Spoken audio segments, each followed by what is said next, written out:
মধ্যপ্রাচ্যের 4টি দেশ অন্তর্ভুক্ত করে ইসরায়েল মানচিত্র প্রকাশ করেছে, আর এতেই মধ্যপ্রাচ্য ইসরায়েলকে শয়তানের আতুরঘর বলে আখ্যা দিয়েছে।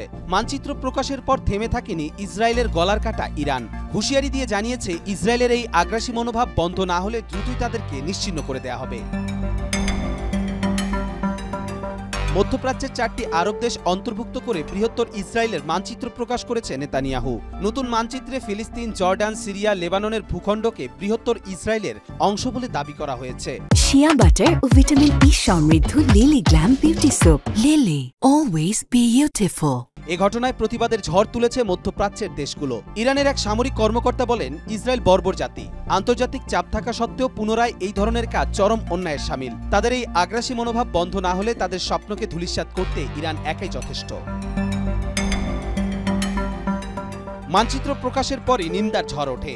অধিকৃত পশ্চিম তীরের ফিলিস্তিনি কর্তৃপক্ষের মুখপাত্র নাবিল আবু রুজাইন ওই মানচিত্রকে সব আন্তর্জাতিক আইন ও প্রস্তাবের সুস্পষ্ট লঙ্ঘন বলে উল্লেখ করেছেন।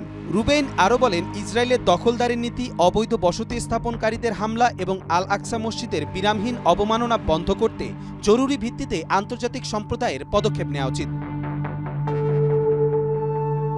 জর্ডানের পররাষ্ট্র মন্ত্রণালয় ইসরায়েলের পক্ষ থেকে প্রকাশিত মানচিত্রকে উস্কানিমূলক ও ভিত্তিহীন বলে উল্লেখ করেছেন। তারা বলছেন, বর্ণবাদের ভিত্তিতে নেয়া ইসরায়েলি পদক্ষেপ জর্ডানের সার্বভৌমত্বকে দুর্বল করতে পারে না এবং তারা ফিলিস্তিনি জনগণের ন্যায়সঙ্গত অধিকারও লঙ্ঘন করতে পারবে না।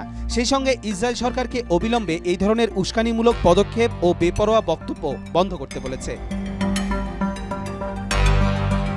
এদিকে ইরানকে প্রতিহত করতে চেয়ে একসময় ইসরায়েলের সাথে হাত মিলানো সৌদি আরবও ইসরায়েলের এমন কর্মকাণ্ডে চরম ক্ষেপেছে। প্রত্যাখ্যান করেছে তাদের এই মানচিত্র। সৌদি আরব বলছে, এই ধরনের চরমপন্থী দাবি ইসরায়েলের উদ্দেশ্য প্রকাশ করে, যা তাদের দখলদারিত্বকে রাষ্ট্রগুলোর সার্বভৌমত্বের ওপর প্রকাশ্যে আক্রমণ চালিয়ে যেতে ও আন্তর্জাতিক আইন ও নিয়ম লঙ্ঘন করা বোঝায়। সৌদি আরব আন্তর্জাতিক সম্প্রদায়কে এই অঞ্চলের জনগণের বিরুদ্ধে ইসরায়েলের আইন ও নিয়ম লঙ্ঘন বন্ধে জোরালো পদক্ষেপ গ্রহণের দাবি জানান।